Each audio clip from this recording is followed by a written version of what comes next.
This is Pod Populi. Podcast for the people.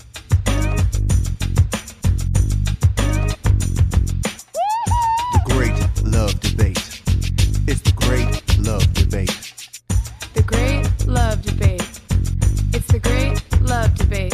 Hi again, everyone. It's Brian Howie. Welcome to the Great Love Debate, the world's number one dating and relationship podcast. Since 2015, I'm a little under the weather. I'm playing hurt here. So what I wanted to do is, I get asked all the time, like, what are the fundamental tenets of the Great Love Debate, and what should people do, and how should they date? So if you go way back, scroll through the episodes, and there's a part 1 and a part 2 episodes of called The Dating Commandments. I stand by all that.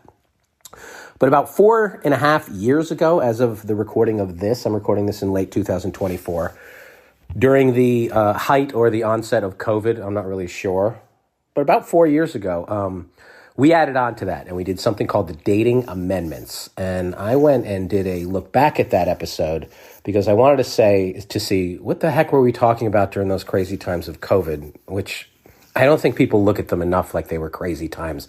They were crazy times, and I think we need to learn from them and never do that again. But anyway, the Dating Amendments episode. So I wanted to pop it to the top of your inbox, as the kids say. I want to pop it to the top of your listening box here and revisit it, reimagine it, see what holds up, see what doesn't. I stand by it. There's a lot of good information. If you have heard it before, well, listen, you listened to it 4 years ago, so it's time for a refresher. If you have not, it's all relevant. It's all good information, I think, as you move forward towards the end of this year and into the years ahead. So without further ado, we are revisiting the Dating Amendments. During this time, people keep bombarding me with questions about dating during these times and quarantine dating, and if this will help people get back to old-fashioned getting to know each other, because we are forced to have video chats and video dates and talk on the phone. And I have gotten a ton of media requests to do interviews about it. And my answer is pretty much no. I think people are bored, and I think they're lonely, and I think they're killing time. And that's never a good way to date, because it is dating from a negative place and not a positive one. And it is dating because you feel bad, and it is not dating because you feel good. So that does not help. That does not work. Dating is dicey enough without having to add a bunch of Zoom and Skype issues to the situation. My preference during this time, now, again, if we were doing this for 2 years, all bets are off. But for 2 months or so, worry about something besides dating, or I will get to this in a second. We have a better way to do it. Like I said, dating is dicey enough without adding in the tech. I would take every bit of this time to work on yourself. Don't get fat. Get in shape. I mean, half of prisoners come out of doing their time in the best shape of their lives, and half come out in absolutely the worst shape of their lives. And it all depends on where you do your time, but it all depends on how you use your time. And you should use this time, this strange, confused, somewhat lonely time, to better you. And, that's part of what we do in this podcast, besides hopefully entertaining you and engaging you, is sometimes we enlighten you in ways that can better you. And on that note, 2 years ago, 2018, March of 2018, we unleashed a 2-part episode called The Dating Commandments. And these were the 10 things that if you did them, that they were indisputable, they were inarguable, and if you did these 10 things, it was going to change your dating life. It was going to change your love future. It was really going to do things for the better. And we have never gotten more positive feedback on any show we've ever done, any series we've ever done, or any idea we've ever had than we did for the Dating Commandments. That was Great Love Debate, like GLD 133 and 134. If you didn't listen, go back and listen. If you did listen, just to review, those 10 things are, as I just said, number 1 was make a change, do the work. Number 2 was get rid of the words "not my type," because your answers lie outside of your comfort zone. Number 3 was 3-2-1, which is the magic formula for changing your dating profile that's going to lead to a lot of love. Number 4 was he pays. And we get into a little bit more detail on that. Number 5 was the importance of 100 hours and what 100 hours means as a body of time and a body of history between two people before they can decide which to date. Number 6 was you need to define love before you can find it, what it is, what it means, and what you want. Number 7 was the best dating site is Earth. And I don't mean quarantined Earth, I mean real Earth. Number 8 was there is magic in maybe, which means you got to stop looking for red flags and start looking for green lights, that there's magic in the possibilities. Number 9 was to practice patient, wait, give it time, hopefully get a little older before you decide this is the person you want to spend 50 years with. So practice patience. And number 10 was go all in. At some point, you were going to have to put all your chips on the table and hope that person met you. So that encompassed a lot of things. We stand by all of those. But just like Alexander Hamilton back in the day and Thomas Jefferson and George Washington and Ben Franklin and the gang, when they put together the Constitution, which despite everything that is going on, still is a pretty sturdy document and is still holding up pretty well, they had to make some additions.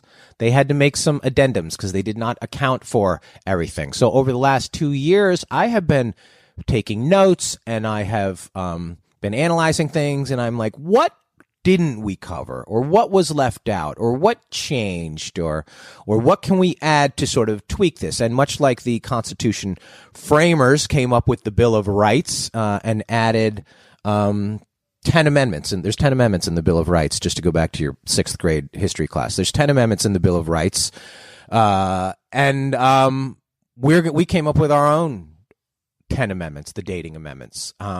Sort of reflect what the Bill of Rights was. They filled in some gaps. And if you've ever gone back, before I did this, I went back and just to make sure that the Bill of Rights was 10 and there was 10 amendments, I wanted to look at it. And all of the 10 amendments in the Bill of Rights are things we're very, very familiar with.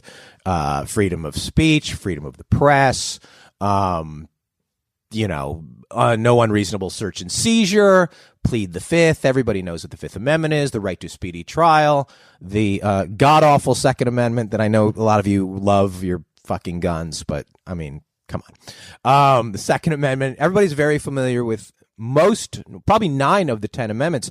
The weird one in there, the strange one, the outlier in there that is like, wait, what? That's one of the Bill of Rights? That's one of the 10 amendments? Is the Third Amendment. Do you know what the Third Amendment is?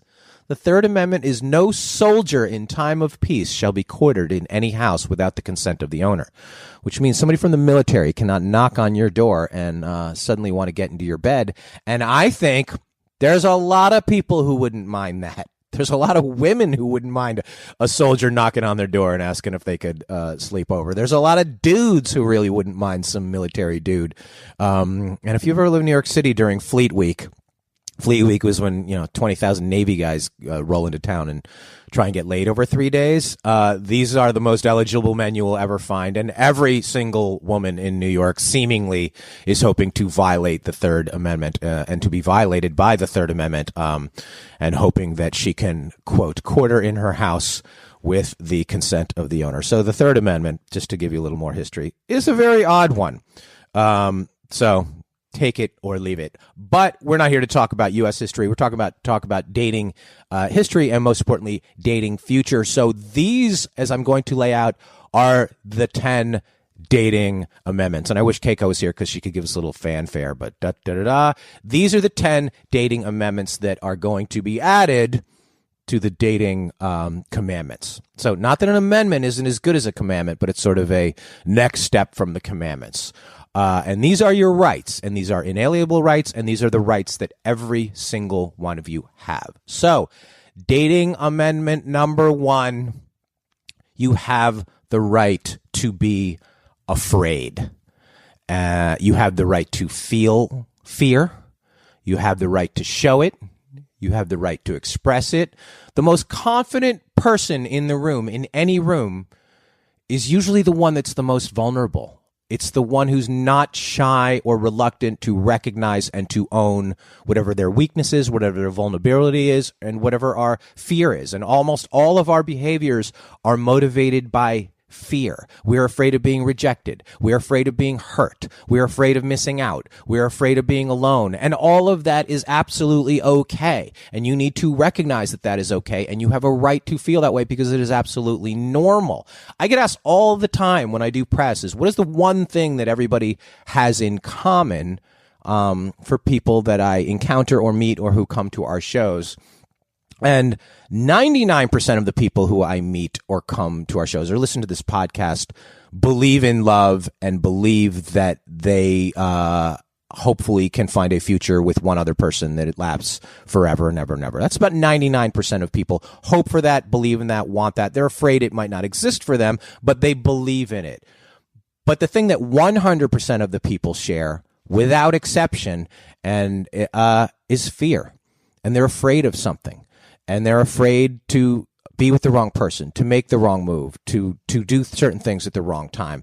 And so your right as one of these 10 amendments is that it's okay to be afraid. And it's okay to admit that. And it's okay to embrace that. But most importantly, it's okay to question that. And you want to know why. And you want to know how that manifests itself into your day-to-day life. And you want to know how you can turn that fear into a strength. And you need to know how to overcome that. I am very, very aware that I am afraid of snakes. And rather than just go through life afraid of snakes, I'm trying to find little ways, slowly, and at a very great distance to incorporate more snakes into my world. So I'm not sleeping with them, but I'm a lot more likely to go to a zoo or an aquarium or to research them or to do things because it's not strange that I'm so afraid of them. It's normal to be afraid of them. But the thing that would be abnormal about it is to not recognize that fear and to let it defeat me. So you have to take that fear and turn it into your strength.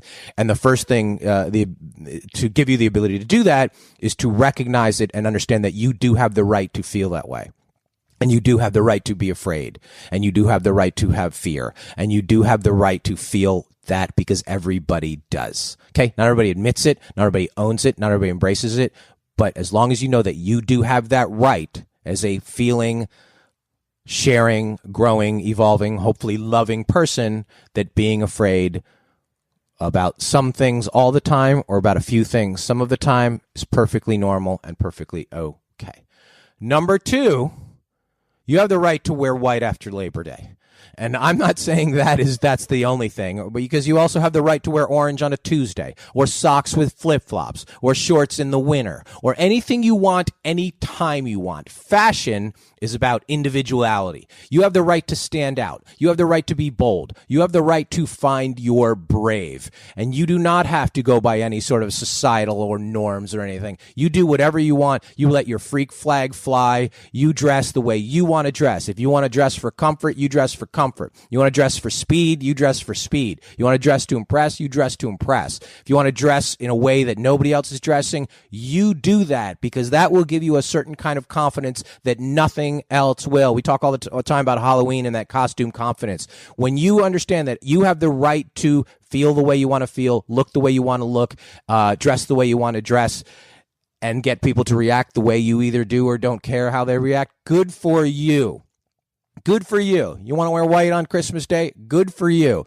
Once you realize that you have that right, you will so break out of your comfort level. You will so expand beyond the boundaries of your normal. You'd be surprised at how far that can take you in love and in life, and most importantly, in your dating world. So number 2, you have the right to essentially be you. Number 3, you have the right to travel baggage-free. And hopefully if the airlines ever ramp up again, we're probably all going to have to travel baggage-free. Leave your baggage behind. Clean house. You don't have to clean out your experiences.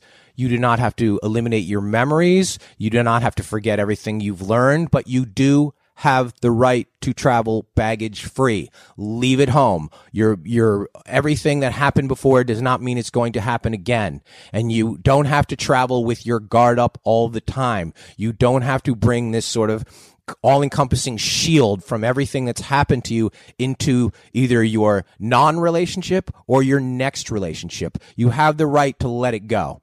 There's nothing wrong with that. It's not scary to do that. It's not unhealthy to do that. It's not dangerous to do that. It's actually liberating and free. And the more you are liberated and free, the more your opportunities are going to come to you, and the more you're going to learn, and the more you're going to actually be able to live.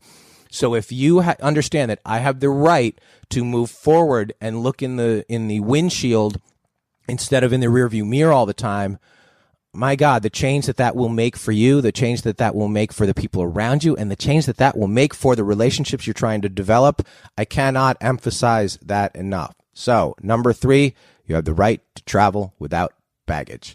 Number 4, you have the right to say enough. Okay? You need to know when to fold them. We did a whole podcast about a year ago, and I laid out the law of 20%. And a few people listened to that. I think you remember it. For those of you who did not, shame on you. Go back and find it. We spent a lot of time trying to get people into good relationships around here. And last year we did a fair amount of episodes trying to get people out of bad relationships, because it's just as important of a skill to get out of a bad relationship, to know when to say enough, to know when to say this is not working for me. And you have the right to get the fuck out and say enough. The law of 20% that I laid on that podcast means that if you are not completely happy or satisfied, if the times that you are not happy and not satisfied are more than 20%, that's it. That means that relationship's not working, which means 2 days out of 7 is 28.6%, to do a little math there. So if 2 days out of a week you're not happy and you're not satisfied, you have the right to make that change. And the other half of that 20% thing was, we said that when it's time to make that decision, you take 20% of the time that you are in that relationship and you look at that as, okay, we're going to start the clock on whether we can either fix things or get out. So if you were dating somebody for 5 months, 20% of 5 months is 1 month. So after the 5 month, if you're like 20% of the time I'm not happy, you take 20% of the 5 months and you say, I'm going to give it 1 month to try and fix this. If you've been with somebody for 5 years, same thing. You give it 1 year, because that's 20% of 1. You're going to say, I'm going to give it 1 year. And if I cannot change that, and if we cannot change this, and if the work we do during that time, then I'm going to get out. And that's a very easy formula to follow. And it's a very easy way to assess where you are in your relationship and where you are in your life and where you are in your happiness. Is the law of 20%, and you have the right to say enough. You have the right to ghost. You do. People are such fucking babies, and you're like, no, I need somebody to call me up and tell me why they don't like me. No, you don't. That's your curiosity. That's your need for nice closure. Somebody has the right to get out however they have to get out, whenever they have to get out. Is it cowardly? Sure. Maybe, but that's their right, and they have the right to do whatever they need to do to move on and to be comfortable. A lot of people need to do whatever they need to do is to move on and be safe. So if they sense that you are a psycho, essentially they're leaving the metaphorical keys on the counter and they're getting the fuck out. So if they ghosted you, it's over. Who gives a shit? If somebody says, I don't want to do this anymore, that's their right, and they can do that, and that's all of our right. You have the right to say enough. And knowing when it is time to fold them, as our late friend Kenny Rogers said, that is such a valuable thing to recognize. It's such a valuable tool in our belts that we have. It is a valuable, not to mix metaphors here, card to play, is that you have that right to say enough. Number 5, the 5th dating amendment. You have the right to be curious. And you need to ABC, always be curious. You have the right to ask questions of them. You have the right to ask questions of yourself. You have the right to ask questions of your relationship. And asking questions isn't always an inquisition.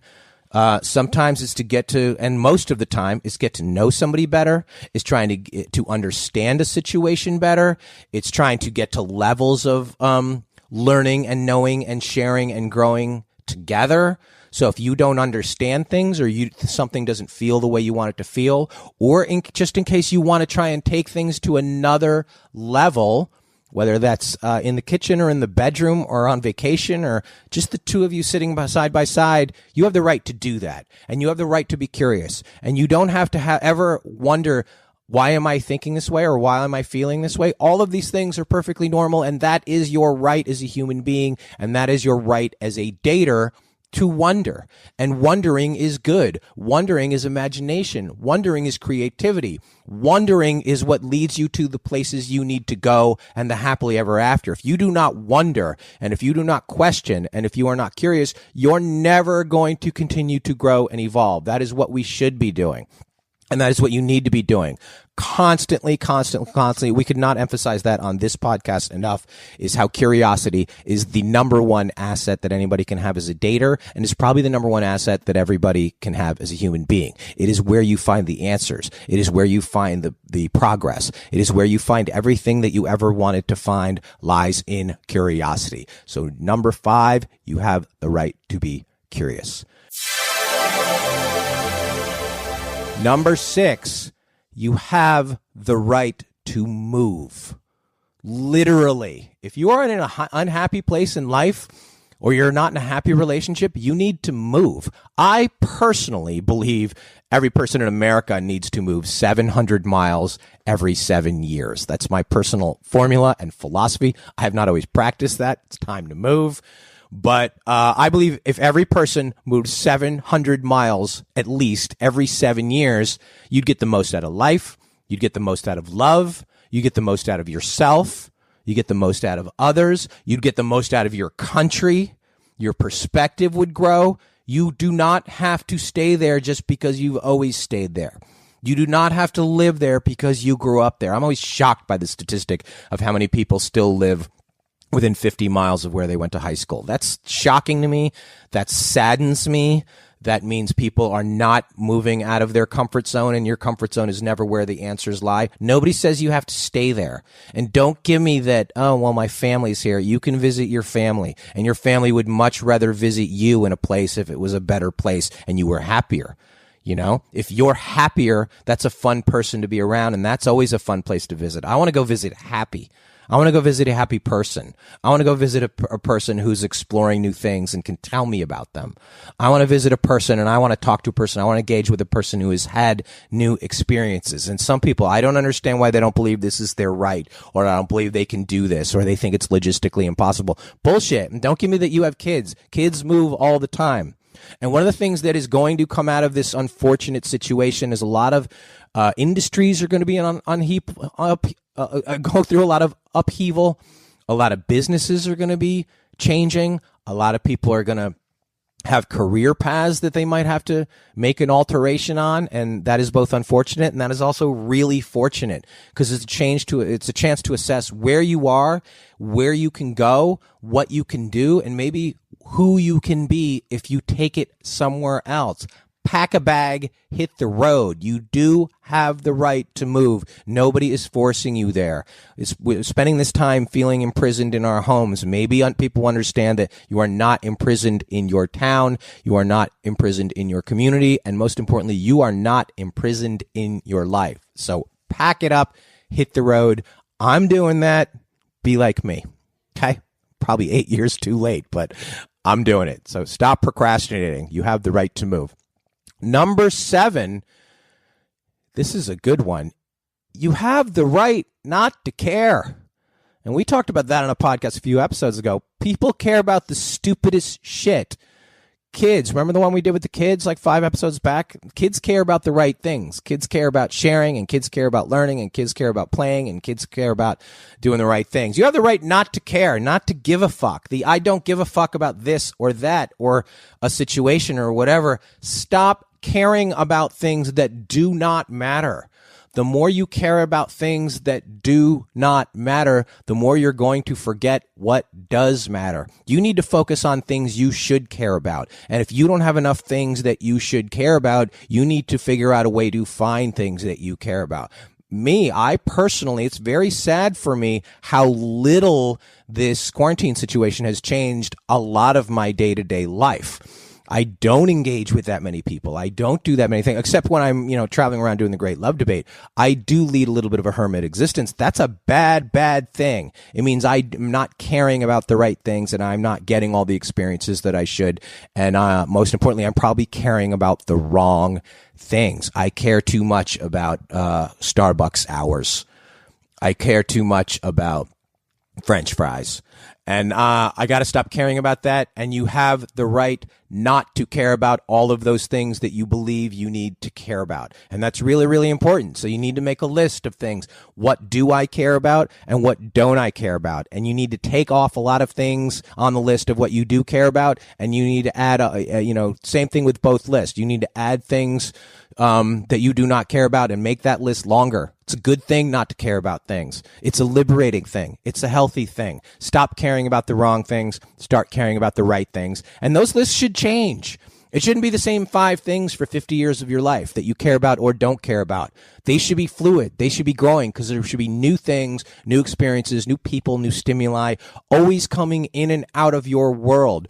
And you should look at them and think, I have the right not to care about that now. I have the right not to care about that anymore. And I have the right to not care about that ever again. It's a really healthy thing. It's going to go a long way in your life. It's going to go a long way in dating. On the next note, and these are related, but they are separate. Number 8, you have the right to not be your parents. You have the right to not be your parents.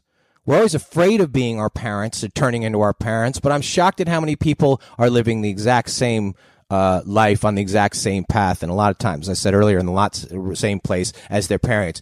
Good for fucking Prince Harry, you know? We did foreshadow that very presciently on this podcast 2 years ago, that he was not going to be happy in his relationship and in his marriage with Meghan if he followed the path that Charles followed, and he followed the path that his grandfather Philip followed. And if he even followed the path that his brother was following, he had the right to seek a different path. You have the right to seek a different path. Just because your parents were Episcopalian, and I'm not to pick on the Episcopals, but they're the most neutral. My mother was Episcopalian. Again, just because my mother was Episcopalian doesn't mean that I have to be Episcopalian. Just because my father was Catholic doesn't mean that I have to be Catholic. Just because my grandmother was Jewish doesn't mean I have. Yeah, and I'm a real mess on this stuff too. Maybe that's why I don't hold all these kind of sticks. But you don't have to do anything. You don't have to believe anything that your parents believed. You don't have to do anything that your parents did. You don't have to live the life that your parents did. And you don't have to live a life or marry the person or do whatever is expected just because your parents did so or say so. The Bachelor this season, it was a huge plot line at the end where it was about whether or not the mother approved or, was the right one for the mother. I'm one of those people who are like, who gives a fuck? You do what you need to do to be happy. Your mother does not know how you are 95% of your existence from the time you left the house at 18 years old. She doesn't know you like everybody else. She just doesn't. This whole your mother knows you best and your family knows you best. They don't. They really don't. They don't see a lot of your existence. They don't understand the way your brain works. They don't understand what makes you at 35 or 45 or 55 the way they did at 5.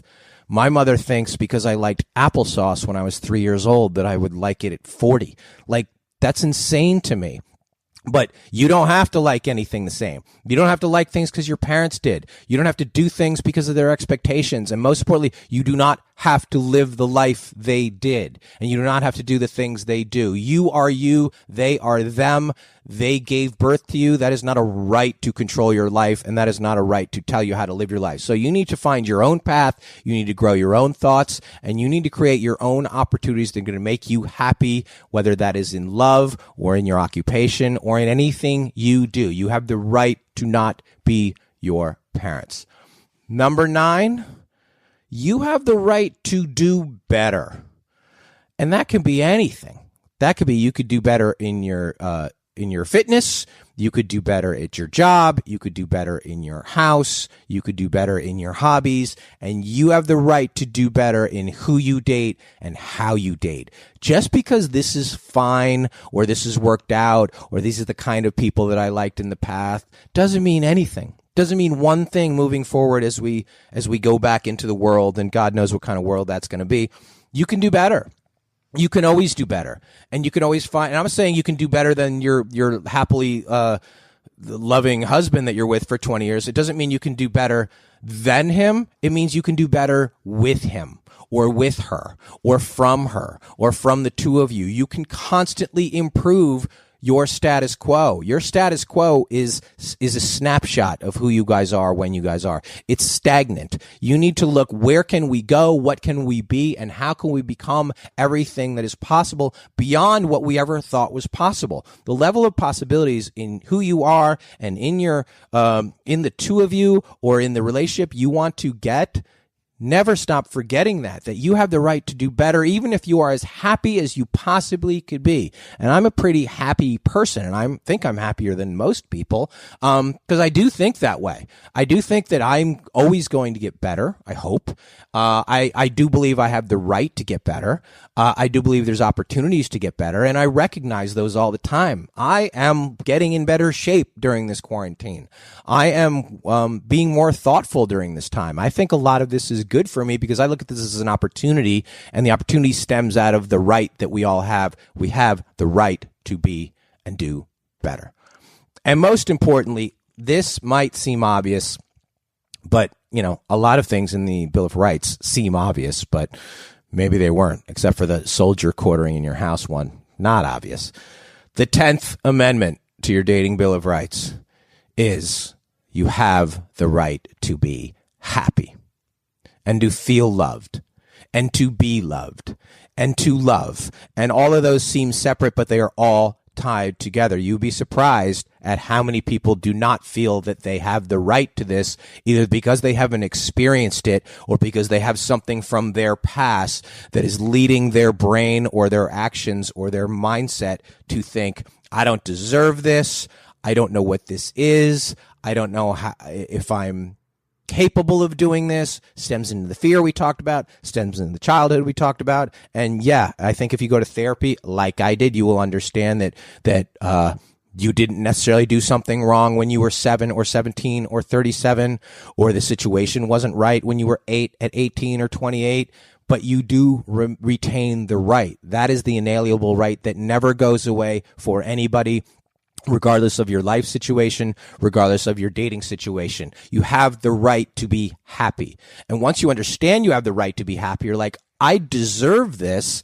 This is what I'm supposed to have. Then you can say, how do I get this? Not that, where's mine? Where's my check? Where's my happily ever after? Once you understand that you have the right to it and that you own that and that your entire happiness and love life and dating existence is in your control because it is your right, I would much rather have that than to believe that, you know, my next 50 years of my life are out of my control because of some other reason, because I want to point fingers or blame somebody or wait along till fate intervenes. Fate wants you to do the work. You control your own fate. All the time, the decisions you make, the actions you take, all of it. That is about you, what you're doing, what you're thinking, what you're feeling, and the changes that you are making. So if you believe you have the right to be happy, then you need to figure out how to make that happen. Here you go. It's your right. Go ahead, leave. Doors open. Doors open to enter, and the doors open to exit. Either one, but it's your door, and you have to go through it, and you have to recognize that that door's never going to go away. That is the inalienable right as a human being, is you have the right to be happy, you have the right to be loved, you have the right to feel love, and all of us have the right to love. So, to review, the 10 dating amendments to the 10 dating commandments are: number 1, you have the right to be afraid. Number 2, you have the right to be you, meaning wear that orange. And fuck you if you say I don't have the right to wear socks with flip-flops. I absolutely do. People consider it Asian because it's a little exotic. I'm going to wear it. That's my right. 3, you have the right to travel without baggage. Number 4, you have the right to say enough. 5, you have the right to be curious. 6, you have the right to move, literally or metaphorically. Number 7, you have the right not to care. Number 8, you have the right to not be your parents. Number 9, you have the right to do better. And number 10, you have the right to be happy. If you thought we left anything out and we need to add, because remember, we're up to, I don't know, what are we up to? 25 amendments? 26 amendments? There's a lot of amendments. Some very logical ones never get through. And some very crazy ones do get through. So shoot us your feedback, greatlovedebate@gmail.com. Let us know what you think. We believe, as always, that the best dating site is Earth, and we need to get together again. Because, as always, at the Great Love Debate, we never stop making love. See you next time.